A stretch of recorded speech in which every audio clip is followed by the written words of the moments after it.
Ka-idol, pero nagdadalawang isip tayo mga ka-idol. Baka uli gawin niya po yung ginagawa niya po kanina mga ka-idol no, na magbigti. Kaya manmanan muna po tayo, natin siya mga ka-idol. Manmanan natin siya saglit mga ka-idol no. Kasi delikado pag nagbigti siya mga ka-idol no, wala man tayong nagawa no. Hindi naman natin totally clear mga ka-idol na siya yung gumawa nun sa binata no. Kasi yung ibang mga manananggal mga ka-idol, meron din po silang kakayahan na kumopya ng mukha no. Ayan, magpa kopya-kopya yan sila mga ka-idol. Yan po kasi ilan na po yung na-encounter natin po niya no. Simula nung mabigyan po tayo ng karunungan po mga ka-idol, ginawa po natin yung ano, trabaho yan sa pag kahit pa paano mga po, kahit po paano po mga ka-idol ay mabawas-bawasan po natin yung mga masasamang mga ganyan dahil po sa mga bata pong marami na nasawi. Ayan po mga ka-idol po no. Kaya naggawa po ako ng YouTube po mga idol para may makita po ninyo pong ginagawa po natin. Kasi wala nang iyak mga ka-idol po no. Baka drama lang po niya po mga ka-idol. May iyak pa rin pala.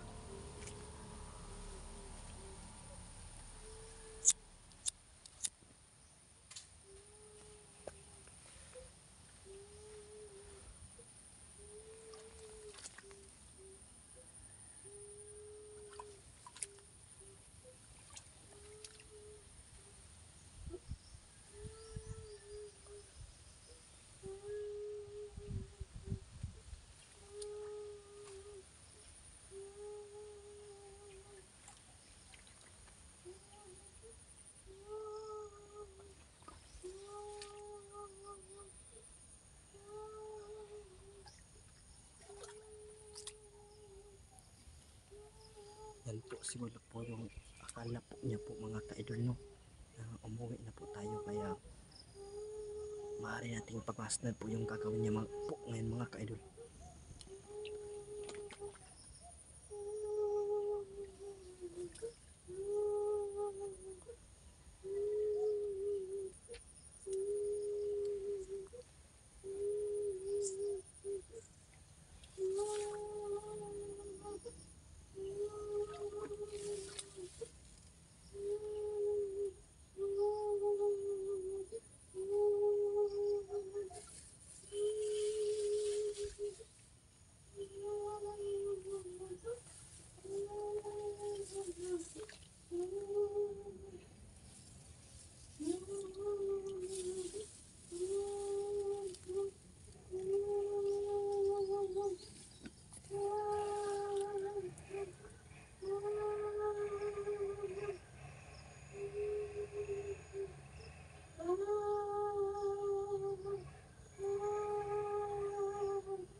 So ayan po, mga ka-idol po. Yan.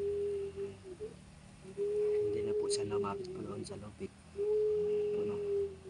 Kasi binakuran po natin yan ng 2 orasyon po mga ka-idol.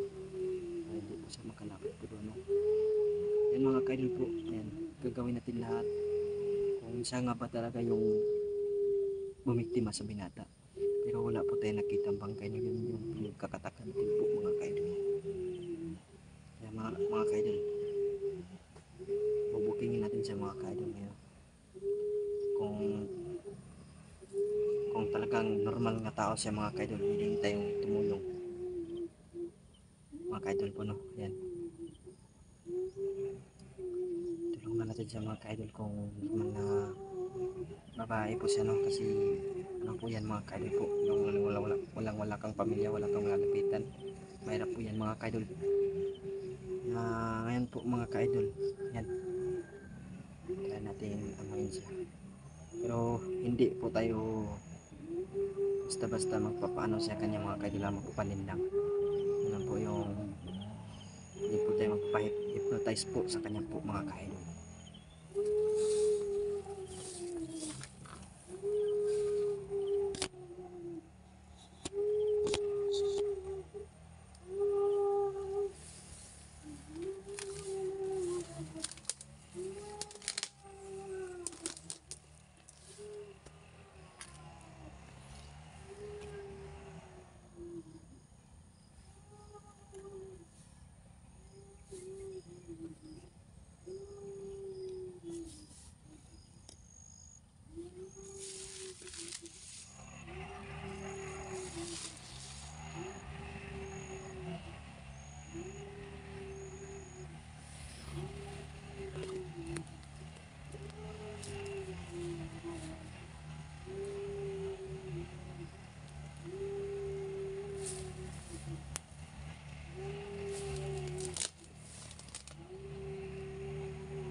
Yan.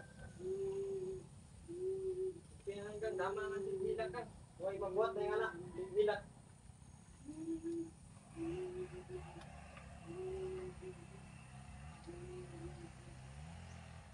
Ayaw tugos pa tayo magbuhat ng una.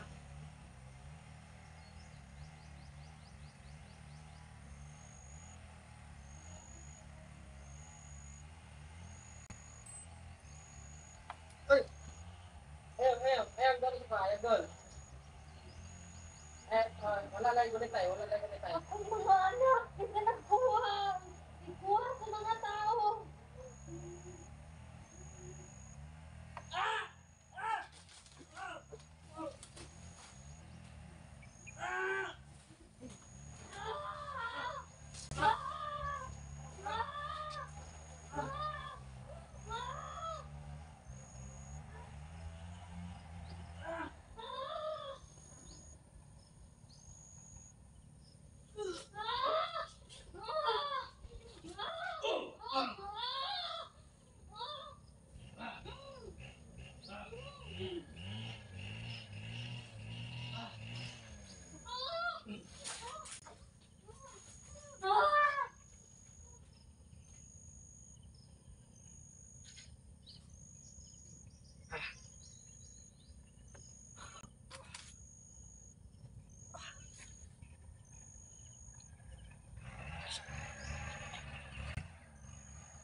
Hayop ka.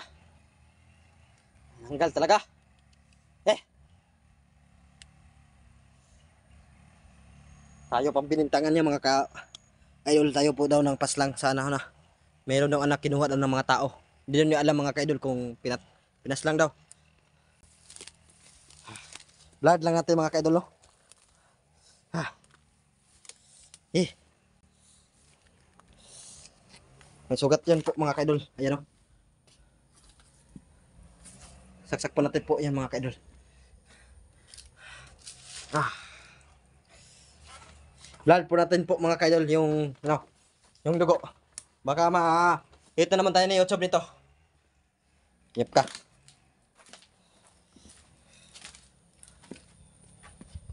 Yan. May dugo dito. Meron pa dugo. Meron pa dugo dito.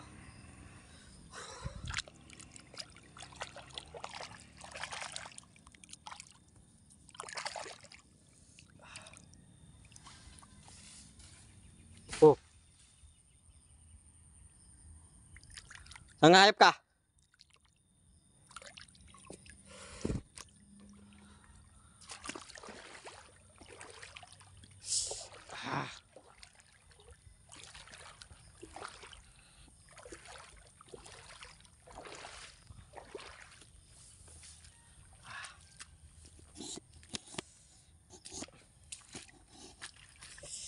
Ah. Ah.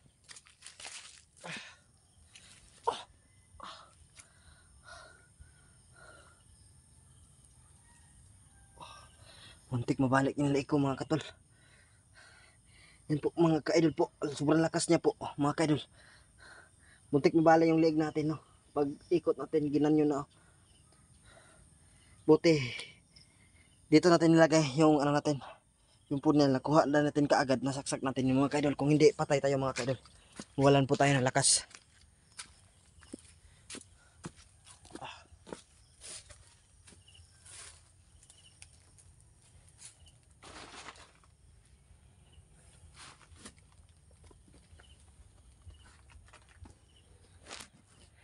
Hip ka.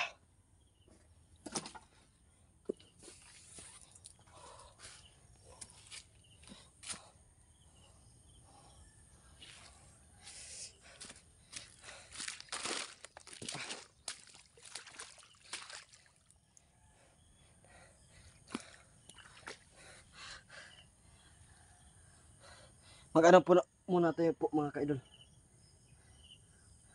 Kahit mabaho po dito sa kanal.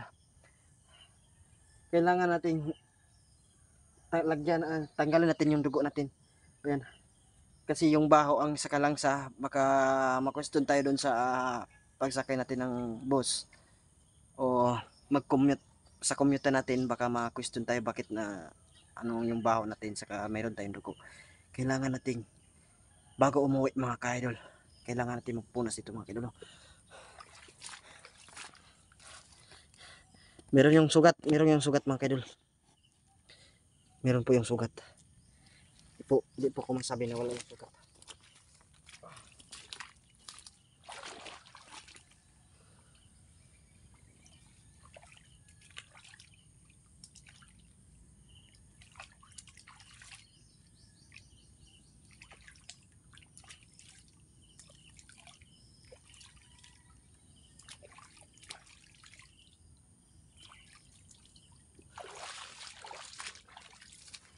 Balikan natin yung mga ka-idol.